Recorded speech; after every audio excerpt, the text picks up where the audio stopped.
What we mean by relational practice is experiencing ourselves within a space of warmth and care and support that's not just generated on our own, but that's coming from a kind of ecology of connection, like a social ecology of connection with others. And so from various contemplative cultures and traditions, we can see examples of this. Attachment theory and also other perspectives from social psychology and developmental psychology suggest, like, hey, this is really important. We are really dependent on social connection for our physical and emotional well-being. Welcome to Mind and Life. I'm Wendy Hasenkamp. Today I'm speaking with social psychologist and contemplative researcher Paul Condon.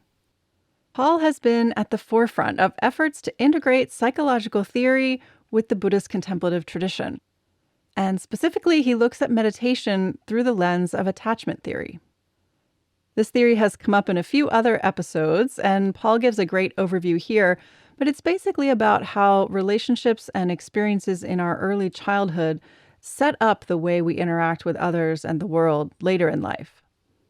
But also, as we'll hear, it's about how that can change. In our conversation today, we dive deep into the ways that specific kinds of meditation practice, which Paul and others call relational practice, can help us develop our natural inner capacities for care and compassion, and actually change our attachment patterning. There's a lot of nuance here, and I don't want to say too much up front because Paul gets into all this in the episode.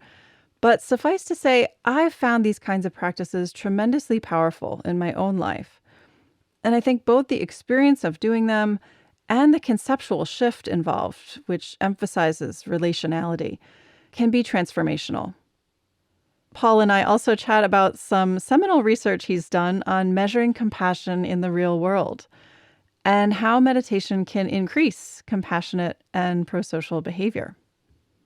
We've included links in the show notes to this research and also to Paul leading some of these kinds of relational meditations that he talks about, as well as some of his beautiful and accessible essays on the topic. So definitely check those out if this is an area of interest for you. Paul is a longtime friend and colleague, and we've also been so happy to support his research through Mind and Life grants over the years. So I've been lucky enough to follow his work as his ideas have evolved. And I feel like he's really breaking new ground with the kind of synthesis that he's bringing around these concepts of attachment and relationship and meditation. And the implications are crucial for our time. All right, I'll leave it there so we can get to the conversation. It's really my pleasure to share with you Paul Condon. I am so happy to be joined today by Paul Condon. Paul, welcome to the show and thanks for being here. Thanks, Wendy. It's great to be here with you. I would love to hear a little bit of background to start about how you got interested in psychology and then also in meditation and bringing those two together. Yeah, so I think it really began with some pivotal classes when I was an undergraduate in college. I had decided to major in psychology because I enjoyed that class as a high school student.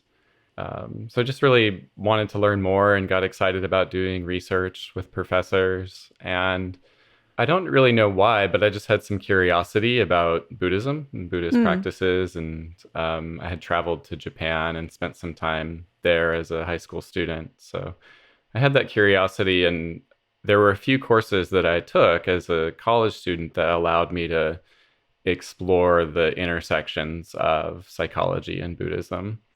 So in one class, personality class, the instructor gave us an assignment to write a paper about a famous person using various psychological perspectives. And so I had just read the book, The Art of Happiness by the Dalai Lama and a psychiatrist, I think it was Howard Cutler. And I really loved that book. There were some really interesting ideas and intersections there. So I wrote about the Dalai Lama using different analytical perspectives to try to determine whether or not he is self-actualized. And What did you determine? I did make a logical argument that yes, in fact, he is self-actualized. So that was a fun project. And then I took a class. The class was called Psychology of Transcendence. But it was really looking at the idea of contemplative experience and transcendence through the lens of attachment theory and other developmental psychology perspectives. So in that class, we did meditation practice, kind of like simple breathing practices and sort of just kind of basic concentration practices. But we also talked a lot about attachment theory and how early childhood experiences shape our experience as adults in relationality and in social settings, and how we might have various kinds of sensitivities around experiences like compassion. And so that was kind of my first introduction to meditation practice, actually, not just thinking about Buddhism or psychology, but actually engaging in meditation practice. And so in the attachment theory perspective really struck me. I really liked that. It felt to me like of all the different ideas that I had been learning in psychology, that was a really foundational kind of like pivotal perspective that explained a lot. I think a lot of other psychology theories or perspectives are kind of one-off ideas or sort of simple findings, but attachment theory gave a very like comprehensive framework of how our experience is shaped and carries into adulthood and explains a lot of social, interpersonal kinds of processes. And then I took, I don't know what it was, the university that I was at had a lot of emphasis on attachment theory. There was like multiple professors that focused on attachment theory. So then I took a seminar on attachment theory specifically. And in that course, I wrote a paper about this idea called attachment priming, which is when we call to mind simple moments of connection or feelings of care and warmth and love, even just like the idea of that in a very simple way, just for a moment, like even for 10 seconds or 30 seconds. That attachment priming procedure is sufficient to increase compassion and actions to care for others and engage in altruism and reduce biases, reduce prejudice. And that was work that was at the time was really being pioneered by Mario Mikulincer and Phil Shaver. And so I was really excited about that work and wrote my paper about it. And then I was getting ready to graduate and go off to graduate school. So those were the ideas that were really prominent in my mind as far as like psychological research on compassion. And then there was the work by the Dalai Lama and other people who were really trying to find ways to speak about the intersection of meditation, compassion, and psychology. That's so cool. I had no idea that your interest in attachment theory goes back to undergrad. So, yeah, you've obviously done so much work bringing attachment theory into contemplative world and kind of looking at that synthesis and writing really beautifully about it and presenting beautifully. So I'm excited to dig into those two things with you.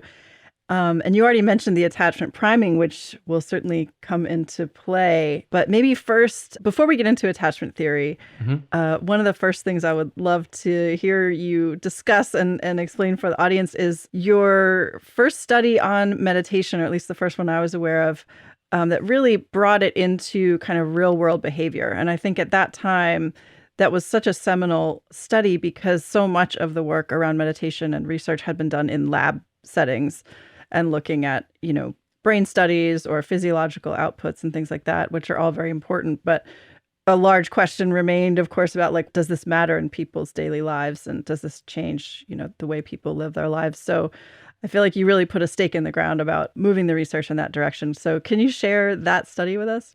Yeah, so I think that one of the strengths of social psychology in particular is really looking at behavior and how people's behaviors change as a function of different situations that they find themselves out in the world. And the only way to really measure that is to try to create some kind of situation in a relatively controlled laboratory setting and then see how people behave in those situations.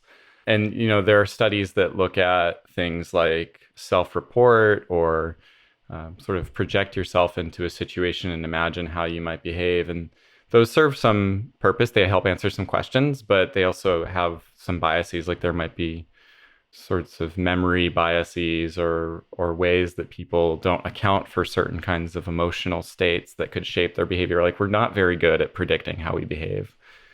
So we need to create these situations. As scientists, if we want to know how people are going to behave in social situations, we have to put some effort in to try to create them. So that was a collaborative project. And the team, we were sitting down thinking about like, what are some ways that we could try to assess behavior where people have the opportunity to help another. And this is a pretty common scenario. We were in Boston at the time, with the subway and public transportation, and it's a crowded space. So it's a pretty common occurrence that you might see somebody who has a physical injury or physical disability walk into a space, and the whole subway might be filled up with seats. Every seat is taken. And do some people offer their seat or not? And occasionally, sometimes nobody does. It's just everybody's kind of in their zone, kind of, reading their book or phone or whatever. So it seemed like a pretty obvious situation. We could just try to recreate that in the lab and see, do people who go through some meditation training offer their seat for somebody who's in pain or suffering from an injury of some kind? So in that study, we had people learn either mindfulness meditation or a kind of compassion training that was adapted from Tibetan Lojong tradition. And then they came back to the lab after 8 weeks of doing practice. And they thought that they would be completing tests of various cognitive measures or attention-based measures in the laboratory at a computer, the kind of typical study that a person would do at a psychology lab.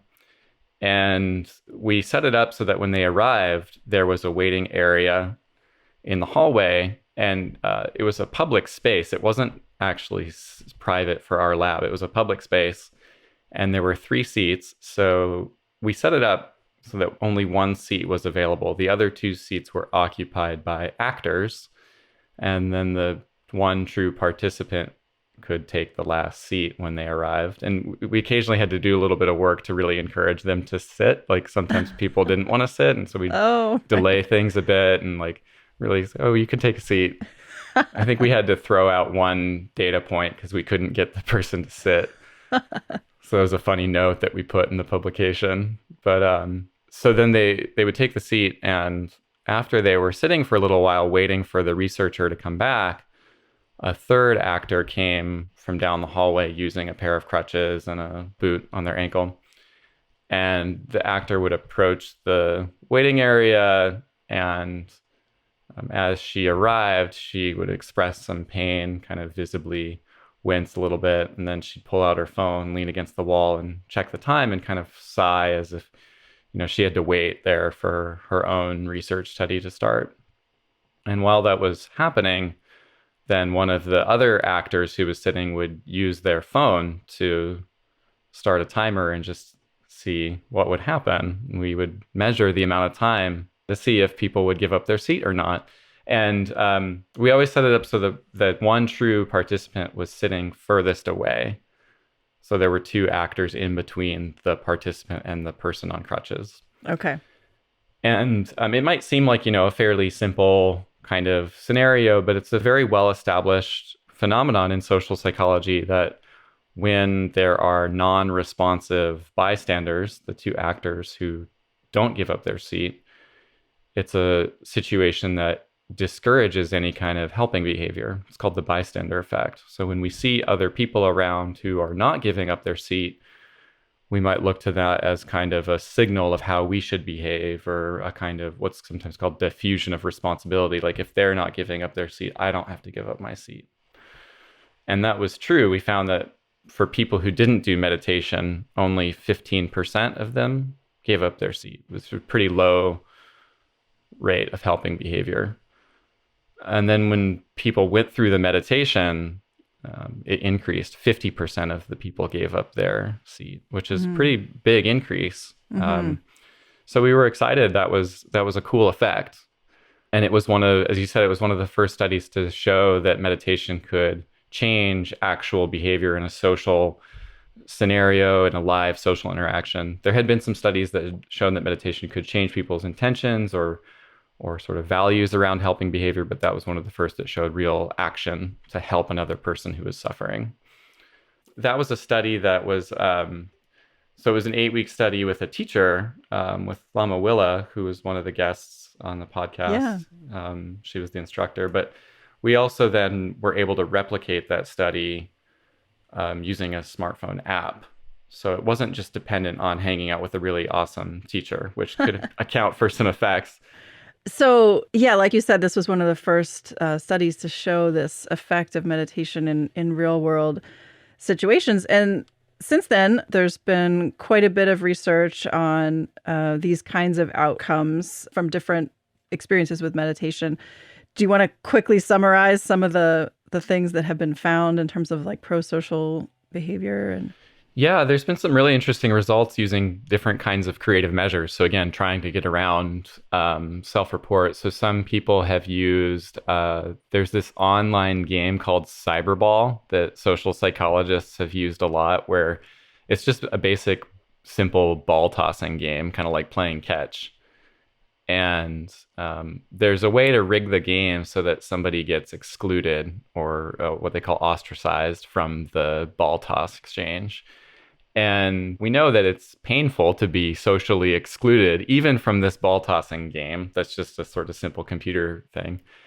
And what some researchers have shown is that meditation will increase people's feelings of empathy for the person who's being excluded. mm, And they'll make some effort to try to include that person in the game more, or maybe write a message to that person to express some concern or care for that person. So an actual written message that shows concern. And others have shown some research that meditation will increase people's willingness to express care and concern for example, for somebody who is in prison. So writing a kind of caring, optimistic message, meditation will increase people's willingness and sort of tone of the message that they'll write. There's been some research also that's shown that people who go through meditation will pay more attention to others who are in distress or suffering using a technique called eye tracking. So they'll actually measure how a person gazes at a scene, a picture or a video of suffering of somebody who's in distress. And the people who meditate are more able to sustain their attention on suffering, which I think that's a really huge outcome, because I think so much of our challenges around compassion involve kind of shutting off our emotional response or shutting off our connection to those who are in distress. But if meditation can increase our ability to kind of stay in solidarity with others suffering through just seeing others suffering, literally, like paying attention to it, that seems like a huge, really important outcome. yeah. Yeah, and we've shown also that meditation will decrease aggression. So in that study, we found that after people went through the mindfulness training with an app, they'd come to the lab and participate in a sort of social exchange, and they would receive an insult from an actor that told them the essay that they wrote was terrible, a waste of time. Mm, And then they had an opportunity to prepare a taste sample as part of a taste sample exercise, and it involved pouring hot sauce into a cup. And the idea was that the actor would have to consume the hot sauce. right. And we rigged the scenario so people knew that the other person didn't like hot sauce or spicy flavors, and the people who went through meditation poured less hot sauce after receiving an insult. They still experienced negative emotion. So it wasn't that they just became passively accepting of the insult. Mm, They still experienced negative emotions around that insult, but they didn't react by pouring a high amount of hot sauce for that person to consume. So this is another classic example of a social psych test to try to measure a real world behavior of aggression.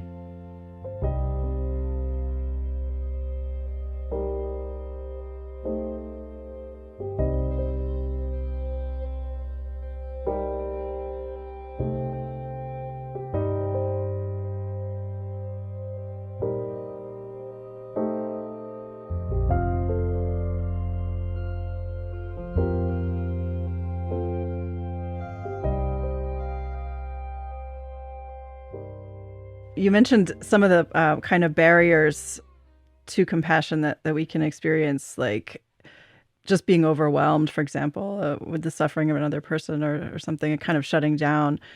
Can you share a little bit bigger picture of some of the common barriers to compassion that we face?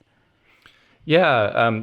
So I think this is another area where social psychologists have put a lot of work into trying to understand what kind of situations encourage compassionate, empathic processes and behaviors, and which situations discourage them. And I think the way the picture comes out is that we have innate capacities for care and compassion and social connection and collaboration, so that when we're relatively happy and relatively at ease and come into contact with another person's distress, it's fairly easy to express care and concern and wish others well. It's in some way our kind of natural way of being. I think from the perspective of social psychology, evolutionary psychology, and biology, like there's these innate capacities for care that are our kind of natural way of being. But when we experience a lot of stress, or we have our own difficulties with our own traumas, or various societal conditions, those innate capacities for care become attenuated. So one common one is a kind of aversion to suffering. So we come into connection with another person's distress and suffering, and it might provoke our own internal stress or own internal pain in response to another suffering, perhaps because we don't feel that we're capable of doing anything about it. Mm. So if we don't feel like we can do anything about another suffering, we might just feel stress and sort of turn inward on our own pain in reaction to that. And it motivates a kind of shutting off or avoiding connection with another suffering. One way this shows up in some research studies is, like I said, we can feel compassion and engage in helping behavior when it's a kind of one-off scenario with like another person. We feel some emotional connection with their story. But then when the number of people suffering increases, the capacity for compassion gets shut down, and there's a kind of motivated choice to shut down our emotional response. So we don't actually really feel the emotional connection to the other person. We don't feel that sense of care and compassion for them, and it's sort of like we're just relating to others through a kind of less in a kind of human connection kind of way, by shutting off that emotional response. Which is so interestingly kind of counterintuitive, because it's, more and more people, there's more and more suffering, but we experience it less. Yeah, it's like when you would expect there would be more compassion, it's ironically being shut off. Yeah. I think it's so interesting. A lot of your work and what you were just saying too is so much of our experience of compassion can be contextual, right? And it's kind of like getting cues, or it's situationally derived. And I know you've spent a lot of time thinking about how context influences our individual moment experiences.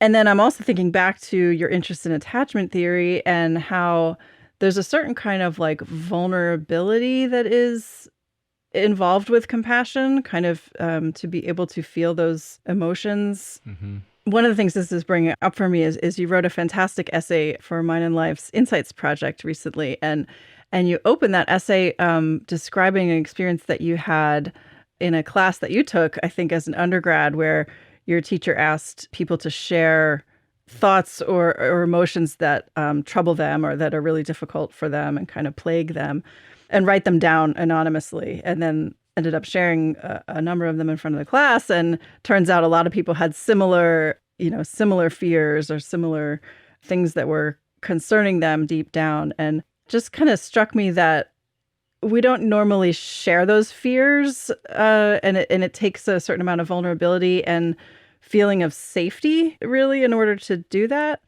And then, that got me thinking back to your interest in attachment theory and safety and secure base, or what is called a secure base. So I'm wondering if you want to weave some of that together, maybe explain a little bit of the basics of attachment theory for the audience and how that might play into our experiences of compassion.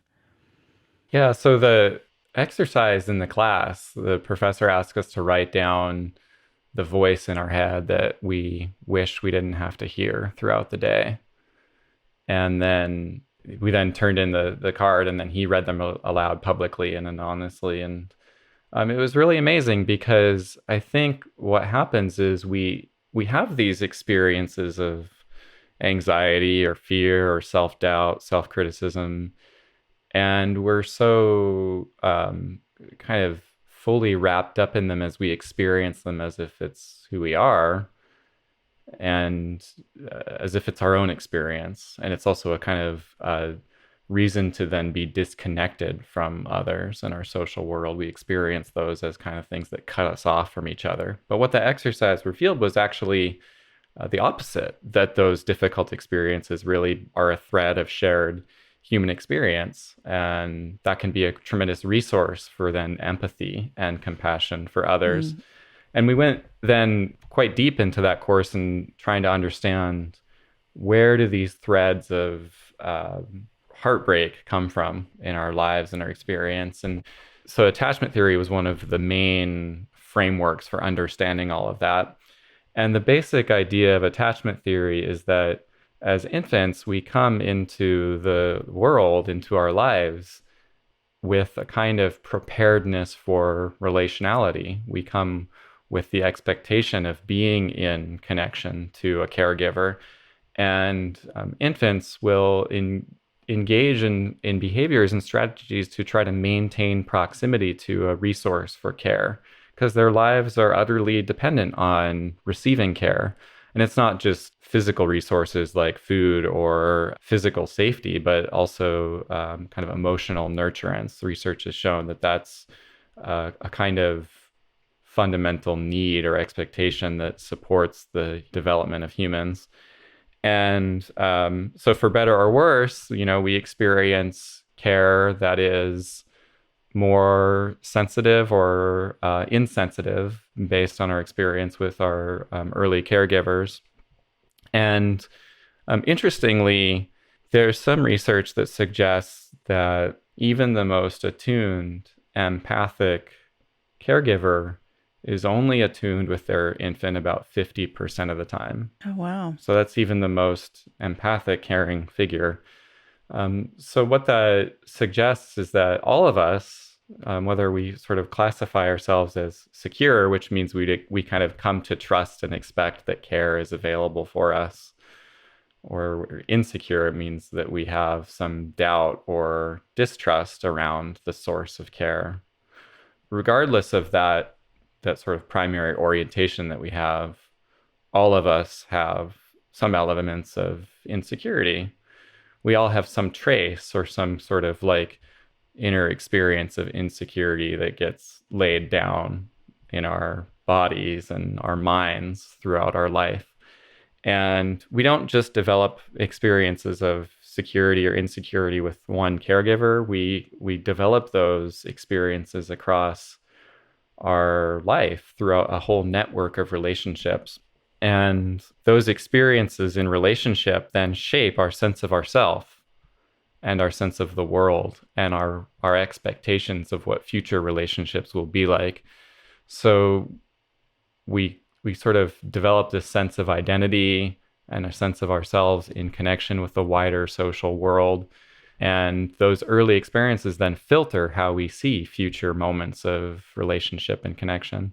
So even if we've had really relatively secure experience, we might still have some sense of insecurity that gets kind of triggered or raised up for us as we're moving about our world. And we might have some feelings of insecurity that get triggered in certain kinds of relationships, but other kinds of relationships feel more secure.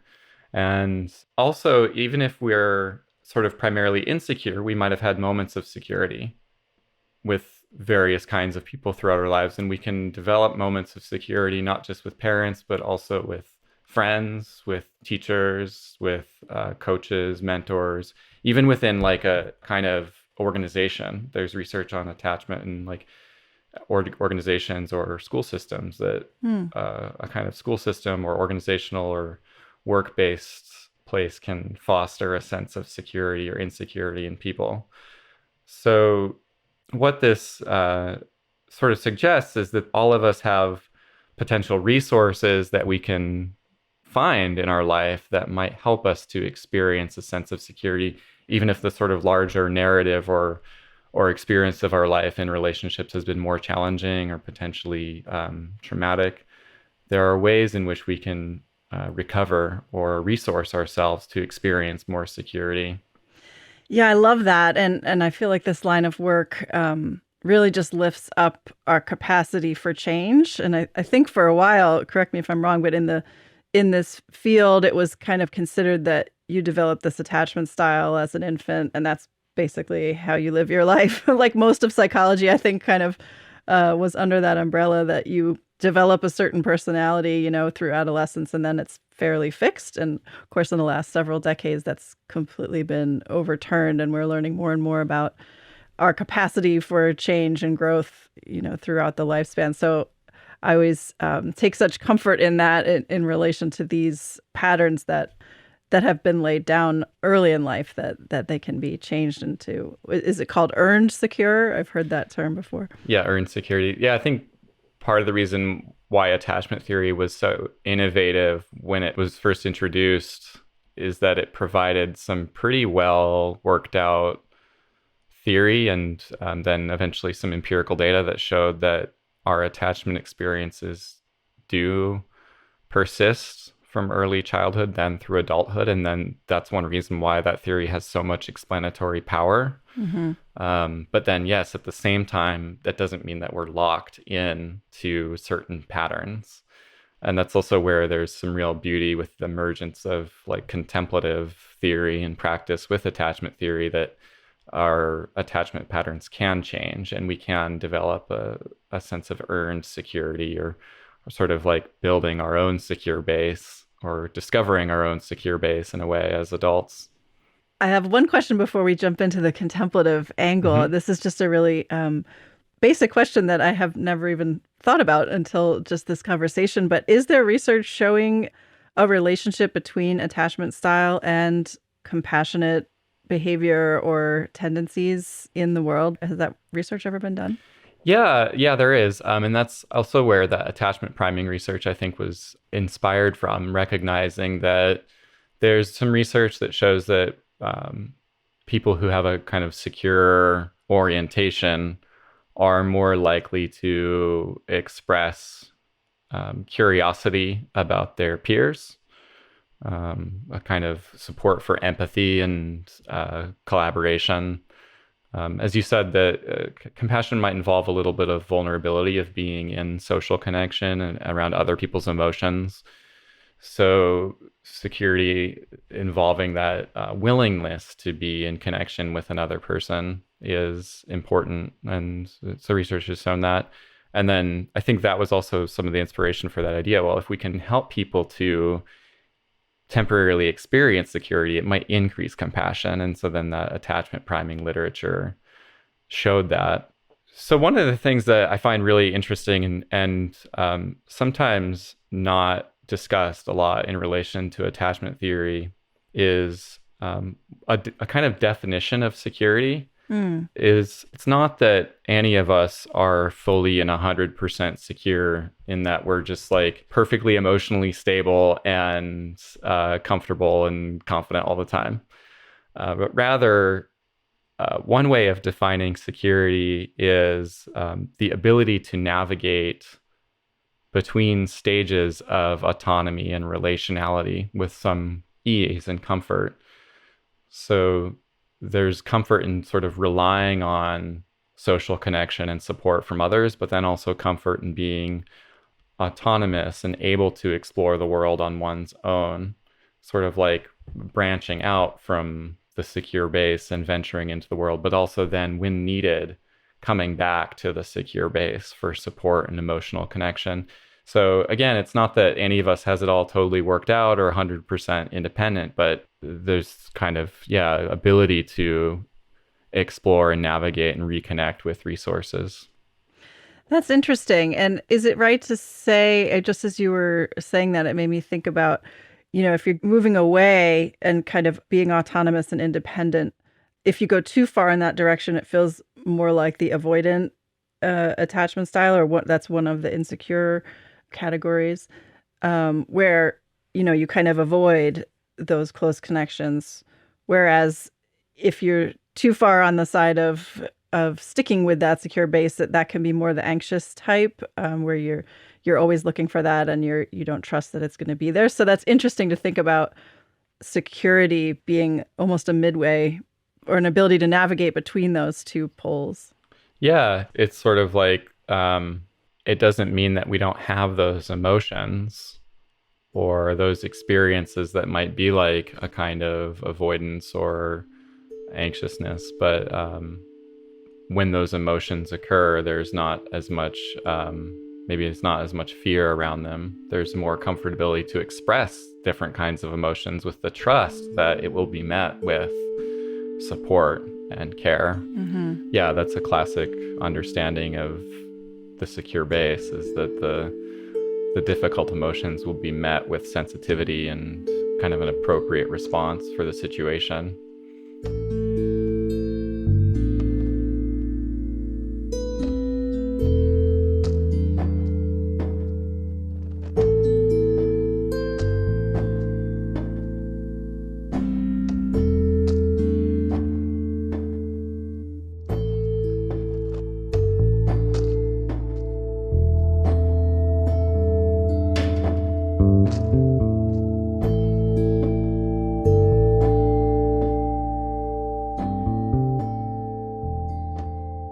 Well, let's jump into your beautiful work, bringing all of these ideas of attachment theory into the contemplative space, or kind of weaving those together. Mm-hmm. So it might be interesting to start with, I've heard you talk about kind of the picture of meditation as it's shown up in Western industrialized societies in a more individualistic frame than maybe it was originally developed. So maybe we could start there. Mm-hmm. So in our systems of education and learning, especially in Western cultures and societies, we tend to think of learning things as like my own effort, my own discipline, to really put in a lot of effort and maintain some kind of connection to it. And then with perseverance and grit, I will improve in whatever skill or domain I'm trying to get better at. And that mentality, I think probably many of us bring into a meditation practice. And this was the case for me, that like when I first started meditating, it felt successful to me when I was like using my app on my phone, and the number of days of maintaining the practice consecutively increased, and like the number of hours increased. And I was like, okay, the meditation is getting better and stronger. Like that's how I felt was a sign of success. And not to dismiss any of that, but it's a kind of, I think, a limited understanding or perspective on meditation. And also it's from the perspective of people in Buddhist studies and history. Like I'm thinking of David McMahon, who wrote a really amazing book, The Making of Buddhist Modernism. This is a kind of new way of thinking about meditation, that we take it up as an individual practice through our own effort and learn it maybe through a book or some kind of app just on our own. Quite different from contemplative cultures of the past, where the way that people would learn meditation is through relationship to a community or to a teacher or to a lineage of spiritual ancestors who embodied the possibility of deep contemplative insight and experience. So yeah, through this lens of the kind of individualistic framework, we miss out on that deep sense of connection to a tradition or to a community of practitioners. Yeah, and that also, I think, helps shed light on how meditation has been so much in the self-help domain, also in the West, just like you described, kind of, I'm going to do this, my individual self, for my benefit, and it misses potentially larger societal implications and relational implications. Well, it might also, there's an interesting thread of connection there to the attachment work, because if we do have a kind of avoidant orientation, meaning we don't want to rely so much on other people for support and encouragement, we might be attracted to meditation for that very reason, as a kind of self-help project to, through our own effort, kind of increase our well-being. And not that any of that's a bad thing, it's just it may sort of restrict the possibilities.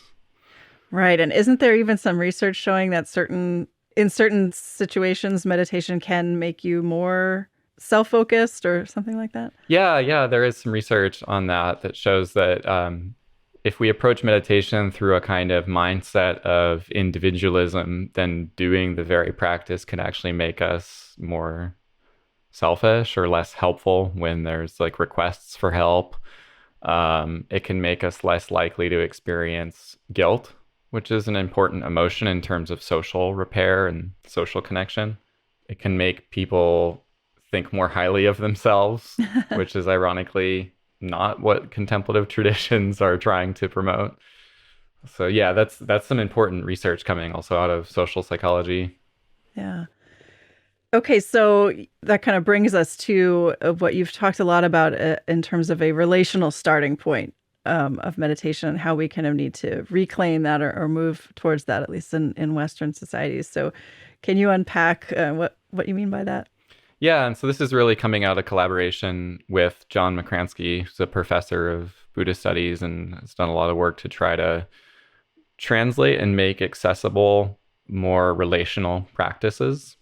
What we mean by relational practice is very much like the secure base concept or the attachment theory idea, experiencing ourselves within a kind of space of warmth and care and support that's not just generated on our own, but that's coming from a kind of ecology of connection, like a social ecology of connection with others. And so, from various contemplative cultures and traditions, we can see examples of this, like calling to mind maybe an enlightened figure, like the Buddha for Buddhists, or within Christianity, calling to mind the presence of God, or a figure like Jesus or Mary. These are like a kind of relational connection that supports the development of contemplative experience and qualities like compassion and wisdom, or calling to mind connection with one's community of other practitioners or a lineage of teachers, other people who have really dedicated their lives to practice, and calling them to mind as a way of supporting one's own process then with engaging in meditation practice. So this relational starting point, or sometimes referred to as a relational mindset for meditation, seems to be kind of absent within a lot of the discourse or kind of secularization around meditation in the Western setting. And so attachment theory and also other perspectives from throughout social psychology and developmental psychology suggests like, hey, this is really important. We are really dependent on social connection for our physical well-being and emotional well-being. Like this is a natural thing that we need. And that became even more apparent for us as a result of the pandemic. Like when we're cut off from people, it causes a lot of suffering. We need social connection. So yeah, there's a sort of obvious and natural connection there between these various theories in psychology and the idea of a relational field of support for meditation practice. Yeah, I think that's so interesting too. You brought up secularization, which is a huge avenue through which meditation has become popularized in the West, was to kind of remove the religious elements so that it would be, more acceptable across different faiths, or, not tied to a certain religious belief system, which has been brilliant in many ways. But I think what you're pointing out is there's also this then maybe inadvertent loss of some of the relational experience, I guess, that was embedded within the religious context. So that's really interesting to think about. And John McCransky, as you say, has done a beautiful work shining a light on that, and then finding ways to recreate that in a secular way for folks in the West and of all faiths or no faith.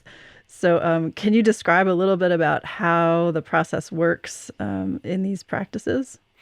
Yeah, so in terms of like trying to translate this into a setting where it's not everyone's in the same religious identity or same religious framework, how can we help people connect? I really like this concept that I think Brooke Lavelle wrote about, distinguishing between an open secular context and a closed secular context. So, in a closed secular context, there's no discussion of religion or spirituality. And there's a kind of assumption that science is the agreed upon framework that everybody can just connect with and engage in. And that becomes the platform for conversation and then also meditation practice. Hmm. In an open secular context, there's not any one particular perspective or framework that is prioritized, but rather people can be invited to connect with the meditation practices by drawing upon resources from their life or from their worldview or their culture or their lineage and ancestors as a way to inform engagement with meditation practice. So that feels like a really important and valuable kind of concept for just understanding the different spaces that frame contemplative practice and dialogue around practice. And the way that then we try to engage this relational mindset with meditation is by inviting people to populate a field of care or a kind of caring moment or benefactor experience by calling to mind something that is meaningful to them in some way. And always try to give people a lot of different options for how to do that. So it could be a simple caring moment, like a memory of being with somebody who the memory helps you just feel happy, helps you feel at ease or calm in some way. And it's, of course, not maybe like a perfect relationship because no, again, no one person is perfect, but there might be simple moments that feel happy to recall, like maybe a moment as a child with a grandparent or with a friend or with a teacher or coach or just maybe somebody who provided you some encouragement in some way. And that becomes the memory of that experience becomes the kind of basis for experiencing ourselves as an object of care. And we learn to experience what it's like to receive care or to feel care. That can help evoke then our own inner capacity for qualities like care and joy and ease. But there are also many other ways to do that practice. So it could also involve a spiritual benefactor of some kind. If a person has connection to a particular worldview or tradition, they could be invited to call to mind that tradition. And you can do this. You could do that in a secular space where a person is just being invited to connect with something that's already meaningful to them. Could be a lineage of ancestors, calling to mind their presence and bringing them into the room. It could also be a benefactor or person maybe who we've never met, but their writing or their work is meaningful for some reason.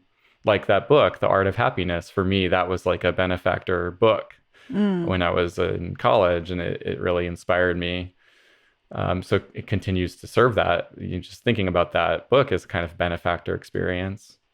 So when we teach these practices, these relational mindset or this relational starting point for practice, a lot of the work is trying to help people in a way recover some memories that they might not have paid much attention to or thought much about, but are actually really valuable and can be very helpful for experiencing care and warmth. I was going to ask, yeah, what about folks, who had very difficult childhoods or life experiences and maybe don't have belief systems or figures that they can bring to mind? Yeah. Does that come up in your experience of people who really struggle to find those examples? Yeah, I think it's quite common. So it could also be a moment with a pet. An animal can be a really nice way for people to do the practice, like being with a dog or cat, or also a place in nature or a place that feels welcome. It doesn't necessarily have to be outside, but a memory of being in a particular place that feels safe and encouraging and welcoming, where we just feel at ease. And one of the neat connections with cognitive science here is that when we recall various experiences, we're not just thinking about them in an abstract way. So I'm thinking of like Larry Barcelow's work on grounded cognition. When we call to mind memories or experiences, we're simulating them across a sort of full embodied sensory experience that draws upon like the visual system in the brain and the sort of kinesthetic systems like body movement, taste, touch, physical movement, sounds, and so forth. So when we think about something, a memory from the past, we're reenacting it throughout the brain and body as if it's happening now. Like, for example, even if we think of somebody who's maybe passed away, it might be at first painful to think about them.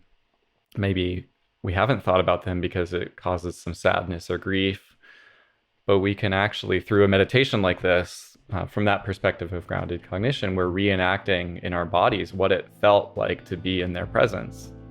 So we can literally like experience their presence through ourselves and experience the warmth and care. So yeah, I find there's a lot of like really kind of inspiring and neat connections that come from bringing science into the dialogue with meditation practice in this way.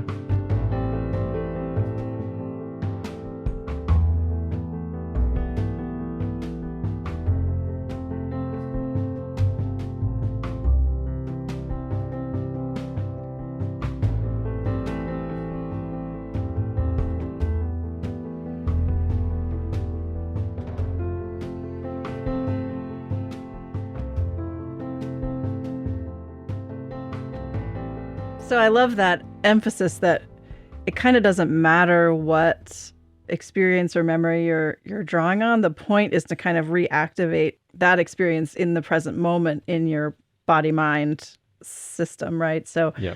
I think I heard you also give examples of like even activities that might feel very calming or grounding to you, like playing music or writing or something like that. So it's really broad. I love the creativity that you can bring into the kinds of things you can use to focus on.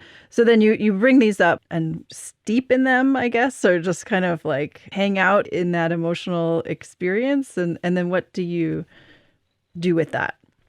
Yeah, so use the memory or the imagery to help connect with the kind of emotional experience of care or warmth, or kind of noticing the positive qualities that come with that memory. And then the practice is to then turn our attention to those qualities and let them help us relax into them more and more. So in a way, it's not trying to create something new, but those memories are helping us to access something that's already present. So from an evolutionary social psychology or sort of biological point of view, we have some neural architecture and systems for care that are present. And these memories are actually helping to, I guess you could say, they're helping to activate those processes. Mm-hmm. And then we're learning to let them do their work, I guess is a way to put it. Let those experiences and qualities help us relax and settle down into a space of warmth and ease and care. And then that can be the kind of inner quality that's not dependent on something external. It's our sort of inner capacity that can inform how we show up for others. Mm. There's one story which I've written about and shared, but I think helps illustrate this, an important aspect of this. So during COVID, my daughter was 9 months old or something, fairly young, and it was a difficult time. And there was a pond in the neighborhood where I live, and we would go to the pond, and it was very it was very helpful and nourishing. Like when we showed up at the pond, she really enjoyed it, and it helped me feel more at ease. And it was sort of like a space for us where we kind of just developed a bond, I think, over being at the pond. And we had a big fire then that came through our town that destroyed a lot of buildings and homes and a lot of the natural landscape. And that space was no longer accessible for a while, so we couldn't go back to the pond. Mm. So it was kind of difficult. But then I used that as like a benefactor place and a benefactor memory for meditation. And it was like the experience of it became stronger, even though I was not able to go there. Something about losing it, but then recovering it through meditation made it even stronger. It wasn't dependent on the actual space. It was pointing to a kind of inner capacity within our own being that we could access like with some immediacy and freshness here in the present moment. I love that. It really speaks to the power of our imagination and like you were saying, the capacity of our minds to simulate and make something real just by thinking about it. And then I guess the idea with this practice is, repeatedly, then over time, you start to repattern or kind of shift the balance more into these qualities that come up from re-experiencing these Mm-hmm. things. Is that the idea? Yeah, I think, in terms of relating it back to attachment theory, when we do the practice at first, it might be that the mind has some various reactions or even maybe some difficult emotions or some distrust. So we might feel a little bit of that happiness or ease or care, but then at the same time feel some reactivity to it, some distrust, or it might involve some vulnerability, like that card exercise from the classroom. It just can trigger up our emotional insecurities. But if we keep doing the practice and explore doing it with different kinds of benefactors or different kinds of caring moments, I think what can happen is the mind begins to learn that the ability to experience care and qualities like warmth and ease and joy are not dependent on the content of the field of care practice. Like the specific content is not actually the main point. The main point is the content is helping us to access something from within that is more trustworthy or more fully who we are. And that can then become the basis for deepening in contemplative practice, and then can then help sustain and inform our efforts to care for others. So in that way, it's not just for ourselves, but it becomes a practice that supports our efforts for others as well. Yeah, I just want to emphasize that point because I think it's really important and powerful. I think so often we have this tendency to experience the world like the good feelings that I have, if and when I have them, are because of what's happening out there, the way people are treating me or, the situations that arise. And that's what is the source of my good feelings or bad feelings. But I think this really, I know I've experienced this myself in doing these kind of practices, really shifts our ability to see that, like you said, it's a subtle thing, but it's like, oh no, that's actually generated inside me. And in a way, it is related to the care that I have received in all of these ways that are sometimes very hard to see, but the more you practice, maybe the more you see it. So I'm kind of curious for you personally, how engaging in these practices has changed you, if you have examples of things in your life that feel different.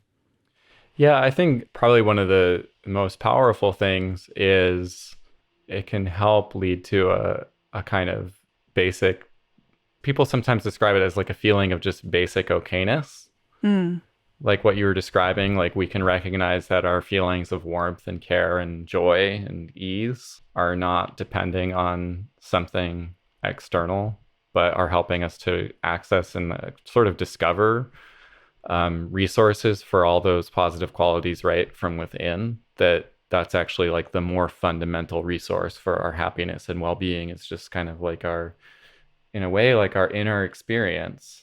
And I think through doing the practice repeatedly, one of my favorite things about it is we start to experience care in all sorts of ways that might not feel obvious at first. Even just like the idea of the breath as a kind of benefactor or the body as a benefactor. So sometimes the mind just gets kind of restless or caught up in the whirlwind of activity of our days. And then, you might come to the end of the day and have a chance to just take a breath and relax and settle into the body. And that's a kind of moment of care that we're experiencing.